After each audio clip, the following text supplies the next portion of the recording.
muchos de los gobernadores, de los presidentes, inauguran grandes hospitales, incluso con estos programas, pero al poco tiempo no sirven. No todos los internistas logran derivarse, ¿no? O sea, Entonces, como todo en la medicina, la prevención es lo más barato.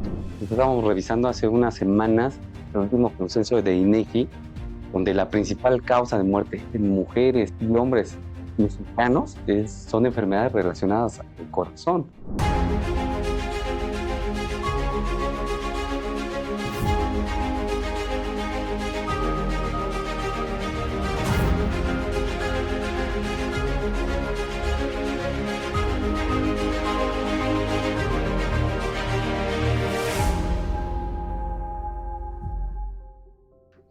Hola, ¿qué tal amigos? Los saluda el doctor Del Villar. Bienvenidos a un capítulo más en Detrás del Bisturí. Eric, el día de hoy nos acompaña una eminencia de la cardiología. Amigo, buena persona, un excelente ser humano, el doctor Carlos Muñoz Consuegra. Bienvenido, amigo, gracias por acompañarnos. ¿Cómo estás el día de hoy? Muchísimas gracias por la invitación, amigo, antes que nada. Muy bien, aquí, justo para platicar contigo. No, hombre, muchas gracias. Eric, ¿cómo estás? Él acaba de llegar de Playa del Carmen, nos hizo el favor de venir, mandamos un avión por él directamente desde Playa del Carmen. Y, brother, ¿qué tal tu viaje? ¿Cómo estás? Pues todo bien, ya playa, siempre la fiesta, pero bueno, ahora vamos por otras responsabilidades y aquí estamos en la Ciudad de México. Muy Y bien. más en Pantalla Films. Eso es. Bueno, mira, ya para entrar de lleno con nuestro invitado del día de hoy, él es cardiólogo intervencionista. Brother, platícanos, ¿qué hay que hacer para llegar a ser cardiólogo intervencionista? ¿De la licenciatura en dónde? Okay. Primero digo, como ya bien sabes, pues hay que hacer los 5 años o más, digo, acortado de la licenciatura. Yo la realicé en Jalapa, de allá soy originario, y pues yo era muy apegado también, o soy muy apegado a mi familia, entonces inicialmente no me quise despegar de allá, digo, pese a otras opciones, y la verdad es que me gustó mucho, digo, la licenciatura allí, lo hice allí en la Universidad Veracruzana. Ya posteriormente sí, viendo o vislumbrando otros escenarios, me vine aquí a la Ciudad de México. Digo, ya una posibilidad, hubo ahí un acercamiento con el Instituto Nacional de Nutrición, entonces me vine acá a hacer el internado de pregrado y posteriormente ya me quedé, digo, también con ciertos contratiempos que la universidad ya no quería, me quedé a hacer el servicio social en el Instituto de Cardiología. Entonces ya desde ahí pues ya tuve un acercamiento con la cardiología, ¿no? Ya ni te pregunto por qué decidiste estudiar, ya desde ahí la conociste. Sí, Pero para los que nos están viendo, para los que quieren estudiar medicina, para los que ya estudiaron medicina, para llegar a derivarse en cardiología, tuviste que hacer medicina interna, ¿no? ¿Te quedaste en medicina interna? Sí, mira, es curioso, digo, ahorita ya sirviéndonos un poco, siempre me gustó, mi papá es médico, siempre me gustó a mí la cardiología y siempre iba enfocado a la cardiología clínica, pero justo un momento ahí en el servicio social que estaba en el Instituto de Cardio, me tocó más la parte quirúrgica y estuve mucho en contacto con las sesiones que llamamos médico-quirúrgicas, estas sesiones para comentar a los pacientes complejos que si requieren tratamiento intervencionista o requieren tratamiento quirúrgico, como dicen, a corazón abierto, me empecé a acercar mucho a ellos y me convencieron de hacer cirugía. Entonces, inicialmente presenté para cirugía, quedé ahí en el Instituto de Nutrición, pero ya estando ahí en cirugía, la verdad es que no me encantó, sí como que me gustó más la parte clínica, me salí, volví a presentar todo otra vez y ya entré a medicina interna ahí. Pero pues sí es un proceso complejo, ¿no? Como bien dices, ¿no? En términos de tiempo, ¿cuántos años es lo que conlleva?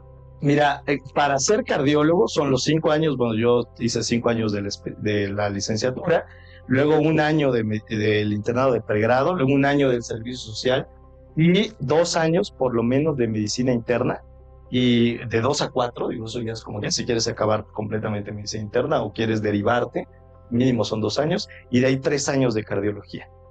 Y fíjate que, haciendo un paréntesis, perdón que te interrumpa, no todos los internistas logran derivarse, ¿no? O sea, es una lucha fuerte y Sí, sí, de trabajo. Lo que sentido. pasa es que, haz de cuenta que como estudian la licenciatura, no me deja de mentir aquí, Carlos, cuando terminas como médico, pues tienes que hacer el examen nacional de residencias para lograr ser especialista.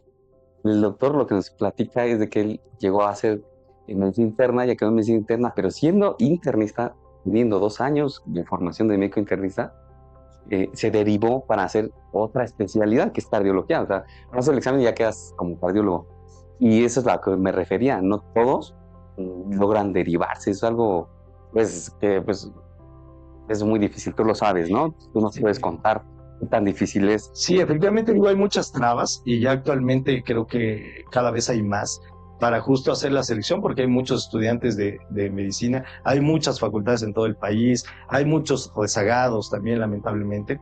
Entonces hay muchos sesgos y que te tratan de ir quitando de llegar a tu meta inicial, ¿no? Entonces, precisamente primero, digo, acabando la licenciatura, como dices, el internado, el servicio social, primero tienes que seleccionar qué hospital quieres, ¿no? O por lo menos qué institución grande quieres. Sí, Secretaría de Salud, o bueno, lo que era Secretaría de Salud, el IMSS, el ISSSTE, algún hospital privado, etcétera. Entonces, primero hay que pasar el examen de residencias, como bien comentas. Hay que obtener idealmente un buen lugar para aspirar al hospital que quieren. Y después cada hospital, y más pues los hospitales de élite, hacen su propio examen, que a veces está incluso más complejo que el examen de residencias médicas, ¿no? Dependiendo de eso, si te aceptan, pues ya lo hiciste, ¿no? Si no, hay que buscar alguna otra opción, ¿no? Y ya vas a la cola de, no sé, del IMSS, del ISSSTE, te mandan a otros lugares del resto de la República, del país, ¿no? Entonces, sí son muchos sesgos. Y como dices, terminando estos 2 años de medicina interna, tuve que presentar, vas y te presentas al hospital que quieres, yo en este caso al Instituto de Cardiología, pues te dicen todos los requisitos que hay que cubrir, nuevamente te dicen que hay un examen de admisión, entrevistas, ¿no? Cada vez más entrevistas y con mucha gente, ¿no? O sea, generalmente el director del instituto, el jefe y subjefe de enseñanza, el jefe de residentes, ¿no? O subjefes de residentes. Entonces es un proceso largo y lamentablemente pues va tomando a mucha gente, ¿no? Pues decidiste estudiar otra especialidad, ¿no? ¿Cuál fue el proceso para llegar a cardiología intervencionista? Claro, digo, esto todavía cada vez te digo se complica todavía más porque los que quedamos en la especialidad, que en este caso fue cardiología, tienes que luego, o bueno, si aspiras a algo más, es una alta especialidad. Entonces, dentro de ellas, digo, hay mezcla como justo la parte quirúrgica que me había medio coqueteado antes, es esta cardiología intervencionista que viene a suplir la cirugía corazón abierto y haces estos procedimientos ahora con mínima invasión, ¿no? Claro. Entonces, sí actualmente es una de las altas especialidades más peleadas. Entonces sí tienes otra vez nuevamente un sesgo, presentar otra vez examen, incluso ahí en el mismo hospital, competir con tus compañeros, con tus amigos, ¿no? De que estuviste ahí viviendo muchas experiencias, batallando, lo que sea, y pues enfrentar otra vez entrevistas, procesos duros, ¿no? Y digo, lamentablemente, pues también hay ciertos factores que no puedes controlar, ¿no? Como en todo el país, ¿no? Ciertas, pues, ayudas, ciertos, ya elegidos, ¿no? Entonces, sí es otro proceso más complejo, ¿no? Es como un juego del calamar, pero sin asesinato. Pero yo creo que sí tratas de olvidarte de limar esas asperezas, digo, a veces no se puede, pero disminuyes al máximo que eso no influya con el paciente, ¿no? A veces efectivamente quizá tienes algún disconfort con algún compañero, con algún personal, ¿no? Incluso no médicos, sino a veces enfermería, técnicos, etcétera. Pero la verdad es que tratas de mantenerte pues al margen de todo eso, todas esas emociones, para justo estar concentrado con el paciente, ¿no? Más, digo, nos ha tocado, trabajo con Omar en estos casos complejos de quirugía intervencionista, y pues la verdad es que pues estás concentrado al 100 en el paciente, ¿no? Son pacientes muy dinámicos que se complican en cualquier momento, que estamos controlando el estrés, ¿no? Que hay que llevar a cabo para sacarlo adelante. Y pues sí es una gran labor, ¿no? Claro, y fíjate que, ya que tomas el tema, te quería preguntar lo siguiente. No sé, a mí en mi trabajo, en mi especialidad, me toca entrar a muchas cirugías. Pero fíjate, Eric, que en particular las cirugías que metemos aquí laboralmente con Carlos son cirugías donde no sabes si el paciente va a salir. Están debatiendo entre la vida y la muerte. Estábamos revisando hace unas semanas el último consenso de INEGI, donde la principal causa de muerte en mujeres y hombres mexicanos son enfermedades relacionadas al corazón. Entonces no es el cáncer, no son las agresiones, actualmente que estamos viviendo un episodio muy violento en el país, no, siguen siendo, digo, diabetes, siguen siendo las enfermedades cardíacas. Y yo a veces me pregunto, ¿cómo nos explicamos que siendo la principal causa de muerte siguen siendo pocos? Que literalmente siguen siendo pocos, Carlos, Y en México. sí, así es, digo, qué bueno que lo tocas porque efectivamente se tiene incluso hay una nueva artículo de Forbes donde les preguntan a la gente que cuál creen que es la mayor causa de enfermedades y de muerte, ¿no? Y ahorita que está muy en boga trastornos psiquiátricos, justo comentan que problemas de la salud mental, los que problemas derivados de salud mental llevan a, no sé, suicidios, depresión y posteriormente, pues, muerte, ¿no? Algunos dicen cáncer, efectivamente, ¿no? Problemas, incluso accidentes, y pues la realidad es que las enfermedades cardiovasculares desde hace muchísimos años siguen siendo la principal causa de muerte, y en todos los países, ¿no? Entonces, México no se queda atrás, digo, México siempre mezcla los países del primer mundo con cosas del tercer mundo, pero rigen los problemas cardiovasculares. Ahora, con tu pregunta de por qué hay tan pocos, pues volvemos creo a lo mismo, las limitantes, siempre como trata de seleccionar muy pocos para cuestiones de alta especialidad, pues de ahí de entrada, ¿no? Y luego lo vemos mayormente reflejado en que muchos ya de nosotros, habiendo hecho algún estudio ya más avanzado, etcétera, incluso a veces con cierta formación en el extranjero, tratas de quedarte en las grandes ciudades, ¿no? Entonces, estamos más concentrados aquí en la Ciudad de México, en Guadalajara, en Monterrey, y pues prácticamente a veces se abandonan un poco las demás ciudades. Digo, sí hay, pero pues efectivamente se ve como si hubiera pocos, ¿no? Y a veces el alcance de tener una sala de hemodinamia, ¿no? Porque no todos los estados lo tienen. De hecho, aquí en la Ciudad de México son pocas, que literalmente no es como un quirófano, para los que nos están escuchando, nos están viendo. La sala de hemodinamia es literalmente carísima, ¿sabes? Millonaria. Déjame platicar, Tori, que un quirófano, pues, lo vamos a platicar en otras cápsulas, cómo está conformada, qué es lo que conlleva. Pero una sala de hemodinamia sí conlleva mantenimiento, equipo, personal, cardiólogo intervencionista. O sea, ¿cómo ves actualmente la distribución de las salas de hemodinamia a nivel nacional? ¿Sí hay disponibilidad? Mira, la parte pública, la verdad es que se queda cortísimo, ¿no? O sea, la realidad es que muy alto porcentaje, incluso, digo, entre a veces retrasos del paciente en minimizar sus problemas, digo, lo vemos más con los pacientes infartados, ¿no? Con la angina, el dolor de pecho. O sea, sí ves de entrada que muchos pacientes dicen, no, no tengo nada, me espero, etcétera, ¿no? Entonces también favorecen que la atención se retrase mucho y pues ya cuando llegan a algún hospital y más a algún hospital público y que no se cuenta con el recurso, pues suelen echarle como la culpa a eso. No, no, mire, usted ya llegó tarde, pues ya es tratamiento médico, no derivarlo a estos procedimientos. Ahora, la realidad es que sí, hay muy pocos, hay lamentablemente, pues son como elefantes blancos, están ahí. Muchos de los gobernadores, de los presidentes, inauguran grandes hospitales, incluso con estos programas, pero al poco tiempo no sirven, no continúan. O sea, el uso de dispositivos de stents, de Amplatzer, etcétera, son dispositivos muy caros y pues tampoco como que conviene como al gobierno, a la salud pública, invertir mucho en eso, ¿no? Entonces sí es lamentable. Por ejemplo, ahorita que habló Marc sobre estos datos estadísticos del INEGI, ¿cuál es el perfil del paciente que tú estás recibiendo? ¿Qué características tiene? ¿Cómo llega? Si es un adulto, es un joven. ¿Qué ha recibido más en una sala, ya con una intervención, ¿no? O sea, aquí mezclamos lo de países muy desarrollados y países en vías de desarrollo, ¿no? Entonces, en países muy desarrollados vemos a personas añosas, ¿no? O sea, muy, muy viejos, incluso cada vez más de edad avanzada, y con enfermedad más compleja, porque digo, ya como que a lo largo de la vida, pues acumulan más.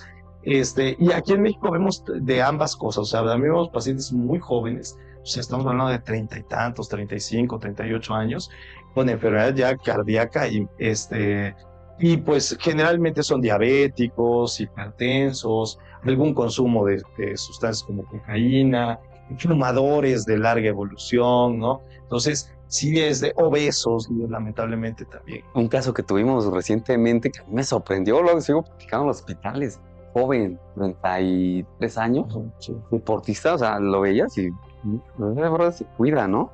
Pero a la hora de hacer exploración física, el interrogatorio, pues deportista, que toma creatina, que se inyecta no sabe qué cosa, no conseguir química, pero 33 años Sí, infarto, brother. O sea, no es posible, o sea, no. Sí, sí, sí. Sí, vemos esos casos, ¿eh? Y lamentablemente no son que tenga una arteria enferma, sino tiene dos o las tres arterias principales dañadas, ¿no? Entonces sí vemos muchísima enfermedad avanzada. Pero en este caso, por ejemplo, si es como un perfil que él habla, bueno, que Omar está diciendo que es deportista, ¿cuál sería la situación química que está pasando en su cuerpo para que pues, desarrolle un infarto, ¿no? Claro. De manera clásica, las personas jóvenes, estamos hablando hombres debajo de 50 años, incluso más debajo de 40 años, generalmente ya tienen que tener una predisposición genética. Es decir, ya alguna enfermedad hereditaria o algo como, por ejemplo, un problema de colesterol, de triglicéridos, con mucha alteración, para que se infarten o empiecen a tener esto que llamamos aterosclerosis, ese depósito de grasa en las arterias del corazón, de manera acelerada, ¿no? Entonces, generalmente al interrogatorio, como comentan, les preguntas y a veces dicen, no, a ver, pues mi papá, mis tíos se infartaron jóvenes, ¿no? Entonces ya es un problema ya genético, ¿no? Y de predisposición hereditaria. Entonces ya llevan ahí las de perder, ¿no? Y muchos igual le añaden que fuman, ¿no? Que tienen malos hábitos. Lo que comentamos, la alimentación, ¿no? Ahorita sí es algo, pues, indispensable, que se ha visto que ha mermado la salud en general, ¿no? De todos, por los cambios en la alimentación actual. Por ejemplo, hablábamos antes de cámaras, que antes del programa, sobre la situación del consumo de bebidas alcohólicas, de algunas drogas. Eh, digamos, uno cree en su imaginario que más te vas a tomar la copita y que el efecto igual pasa al otro día, pero eso, digamos que va siendo un deterioro el que vas adquiriendo por nada más adquirir bueno, no adquirir, sino estar ingiriendo bebidas o... Sí, claro, e incluso bueno, que las redes están en boga, pero también lo que se ha manejado del resveratrol en el vino. Sí. O sea, ¿nos puedes platicar lo que te está preguntando No, es que lo Eric? digo en términos yo soy músico, ¿no? O sea, pero cuando falleció uno de mis cantantes favoritos, que es el señor George Michael, pues falleció de una situación, pues no sé si de un paro, no leí bien el artículo o no recuerdo bien, pero él anteriormente lo seguía yo en varios podcasts y pues, él se decía como un consumidor de cocaína, ¿no? Entonces, a lo mejor como jóvenes dices, lo vives como experiencia, pero no sabes qué deterioro estás adquiriendo ya a un nivel, pues, para, digámoslo, a largo plazo, ¿no? ¿Qué repercusión tendría? Sí, mira, hay muchas bebidas alcohólicas que, pues, históricamente se han asociado incluso a ciertos beneficios, ¿no? Que si la cebada de la cerveza, que si el resveratrol del vino, que principalmente pues lo encuentran en la cáscara de las uvas. Entonces, dan ciertos beneficios, en teoría, antioxidantes, antiinflamatorios incluso, ¿no? Porque tiene cierto riesgo, cierto beneficio cardiovascular. Sin embargo, digo, sí se ha visto que, y actualmente estamos hablando casi de 2020 para acá, mucha literatura y más de neurología, lo que comentábamos, que pues produce cierto daño, ¿no? Y incluso la ingesta de bebidas, digamos, en cierta medida, digamos, muy dosificada, pues no aportan un beneficio y sí causan un daño neurológico, ¿no? Entonces, pues la recomendación actual médica pues es evitar la ingesta, ¿no? Lo más que se pueda, pese a estos beneficios, ¿no? Que también luego uno busca y actualmente en los artículos de literatura sí, encuentra uno de todo, ¿no? Que el vino te ayuda muchísimo, que una copa si eres mujer, que dos copas si eres hombre. Sí, lo que justo comentabas, ¿no? Pero pues la actual recomendación pues es esa, ¿no? Tratar de evitarlas. Fíjate que antes de entrar a cámara, nos dieron llegar a unas preguntas. Hola, buenas tardes, doctor Carlos. Me llamo Arturo, tengo 42 años. A mi papá le realizaron un cateterismo cardíaco hace un año. Es su segundo infarto. Yo tengo miedo y me podría dar un infarto. ¿Podría hacerme un estudio para, para saber si soy propenso a un infarto? Claro. Sí, lo que comentamos, hay la predisposición genética, digo, eso es algo que puede causar un gran impacto.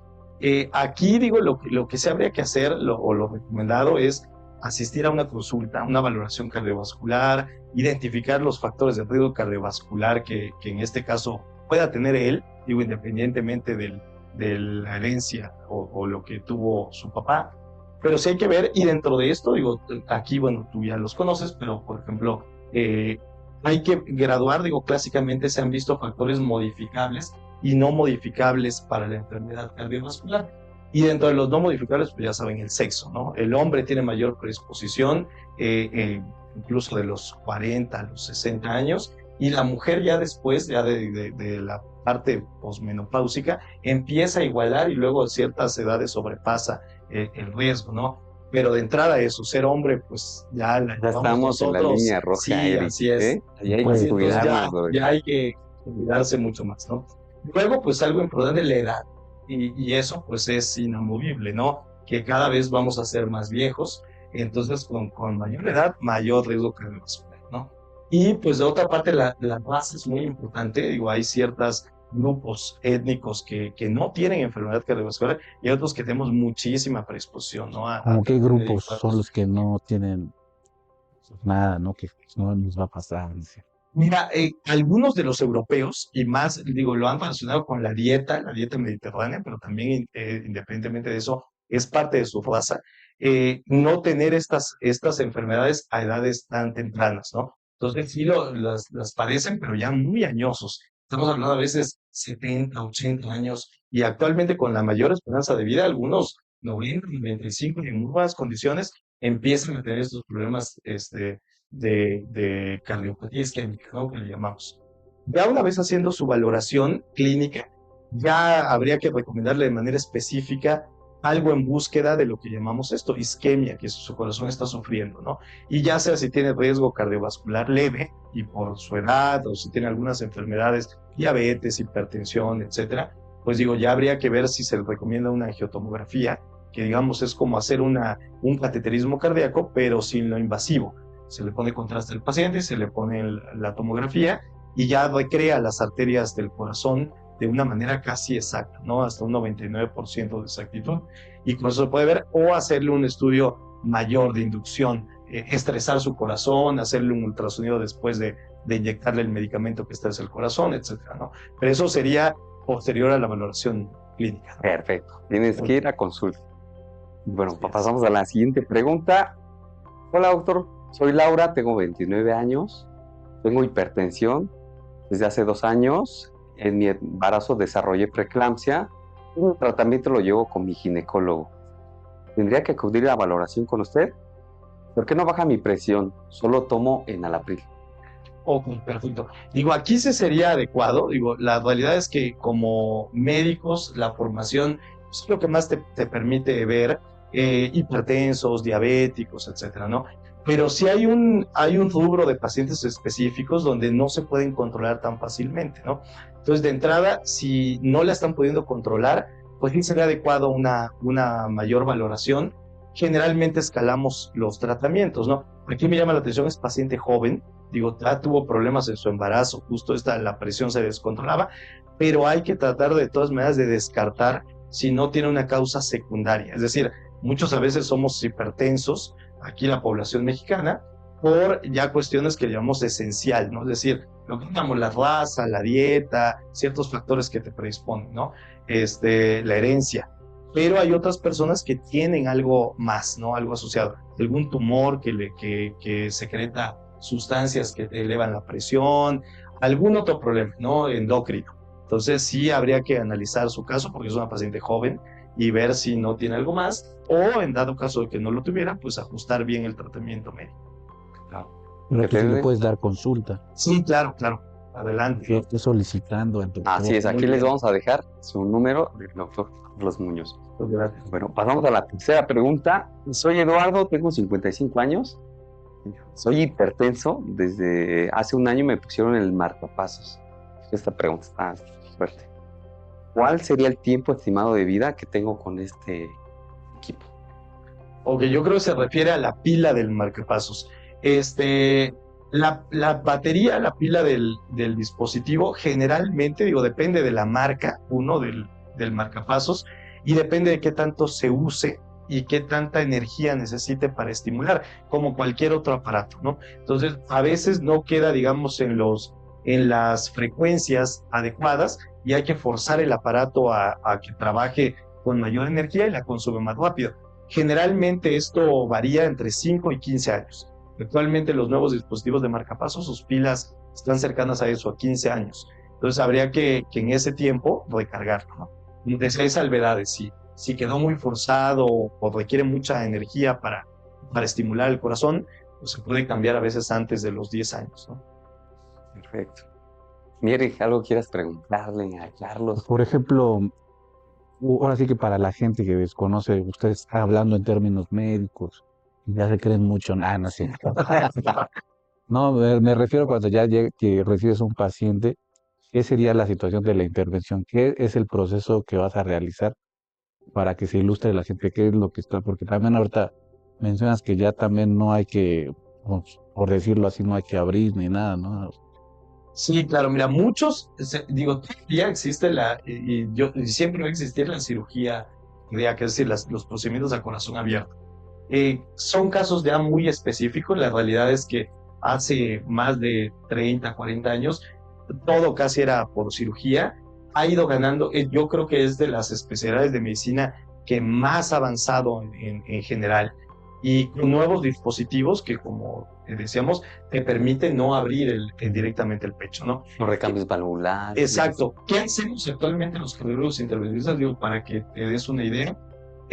Tratamos los infartos, es lo más que digamos que nos llega, es decir, alguna arteria del corazón, algún pequeño vaso, se ocluye por un coágulo, digo, tienen previa placa de grasa, se ocluyen por un coágulo y se tapan. Y bueno, hablando del intervencionismo, pues se ha reducido la cirugía cardíaca abierta, ¿no? O sea, actualmente ya se hacen recambios valvulares, se hacen cierres de conductos auriculoventriculares con el Plaxer. ¿Nos pueden platicar algo de eso?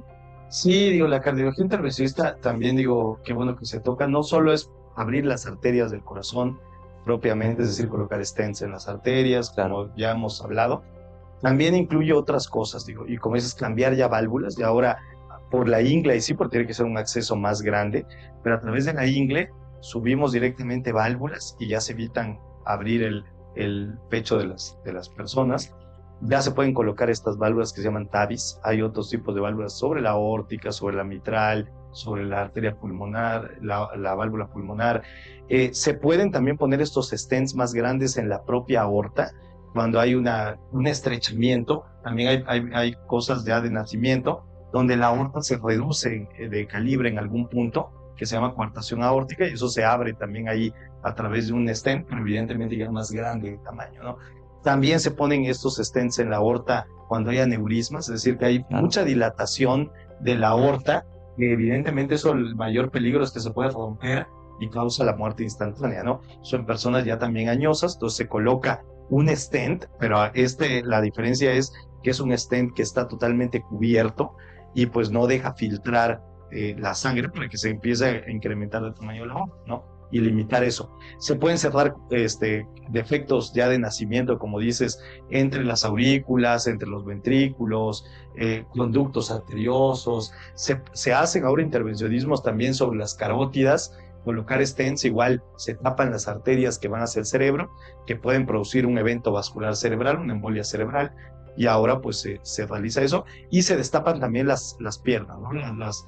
Tanto las venas, por una trombosis de alguna vena, o cuando se ocluye también y hay, digamos, problemas de las arterias de las piernas, que llevan o llevaban a los diabéticos a que les estuvieran amputando las extremidades, ahora pues se pueden destapar, ¿no? Y también le da cierta vida a las extremidades. Es algo que existe actualmente, ¿no? Sí. Y miren, viene a explicar y a tirar este tabú que los cardiólogos intervencionistas solamente abren arterias del corazón. O sea, estás hablando ya de todo un mundo, ¿no? O sea, Sí, incluso en Estados Unidos, los cardiólogos intervencionistas a veces se meten al cerebro. Digo, eso es algo que todavía aquí en México no muchos se animan a hacerlo, Claro. porque pues ya es otra área y como saben las demandas, demás, pero en Estados Unidos están aparte como capacitados para hacer esos intervencionismos. ¿Y cuál es la justificación? Que hay más cardiólogos, lo que hacemos aquí, pues sí vemos que hay relativamente pocos, digo, con respecto a otras especialidades, pero en Estados Unidos, por ejemplo, hay más cardiólogos intervencionistas que neurólogos intervencionistas. Entonces, cuando las personas tienen un evento vascular, una embolia cerebral, llaman al cardiólogo. Ahora, como sabes, ¿no? Digo, dentro de nuestras especialidades, hay muchos que se comportan, como decimos en el argot, ¿no? Como unas divas, ¿no? Entonces digo, si ya nosotros nos tachan de eso, por ejemplo, pues al neurólogo intervencionista, pues todavía más, a los cirujanos plásticos, etcétera, ¿no?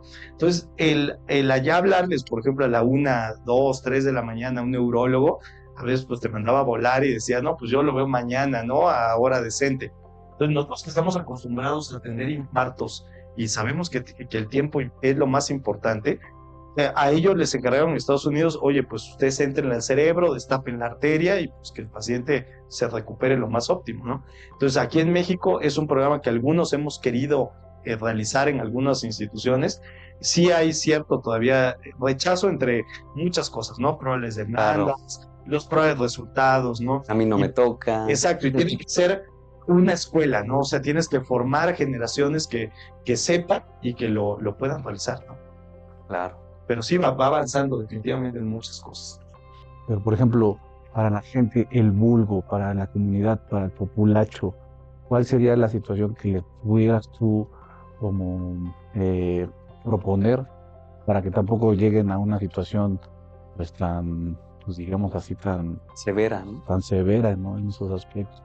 Okay, por ejemplo, primero, buenos hábitos, ¿no? Lo que llamamos nosotros hábitos higiénico-dietéticos, ¿no? Es decir, buena alimentación, Claro. hacer ejercicio, y la recomendación, por ejemplo, es hacer ejercicio entre 150 a 300 minutos, ejercicio cardiovascular a la semana. Y de eso estamos hablando de moderada intensidad, de intensidad importante, es decir, esforzarte mucho, correr, nadar intenso, etcétera, hacer un ejercicio de alto impacto, por lo menos entre 75 y 150 minutos a la semana, ¿no? La buena alimentación es crucial, digo, y lamentablemente es algo que tenemos aquí. ¿Por qué veas a Felipe? Muy relegado, ¿no?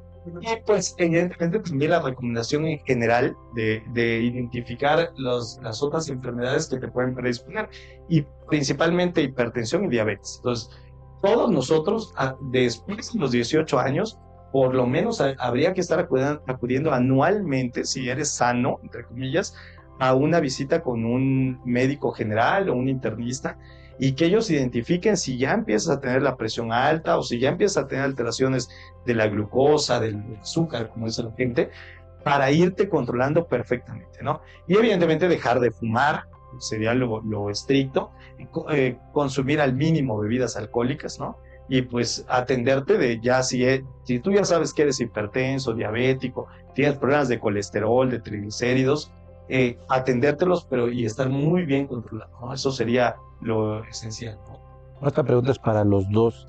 He visto que a nivel comercial y en redes sociales, que es ya un cúmulo de información, pues ahora sí que demasiado basta, no sé qué tan factible pueda ser, si sirve o no, pero como que hay muchos comerciales que me han salido, a lo mejor porque ya soy una persona de 40 años, pero tiene que ver con los famosos check-ups. ¿Sirven? Mira, y bueno, aquí Omar también, a ver ahorita qué es su opinión.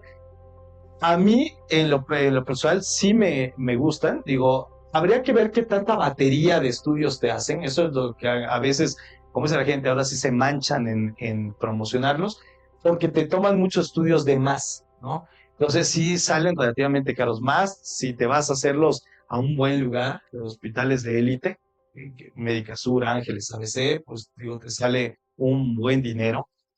Pero evidentemente sí habría que intentar hacerlos, la gran mayoría, porque sí puedes identificar estos problemas a tiempo. Entonces, como todo en la medicina, la prevención es lo más barato, ¿no? Pese a que uno le esté invirtiendo desde antes, eso te va a salir mucho mejor que estar, por ejemplo, pagando estas intervenciones que yo realizo, y pues continuar con los medicamentos que ya hay que tomar, ¿no? Entonces, sí, a la larga te sale peor esperarte, ¿no? Y bueno, regresando a tu pregunta, yo creo que los estudios van enfocados a cada edad, porque no me dejas mentir.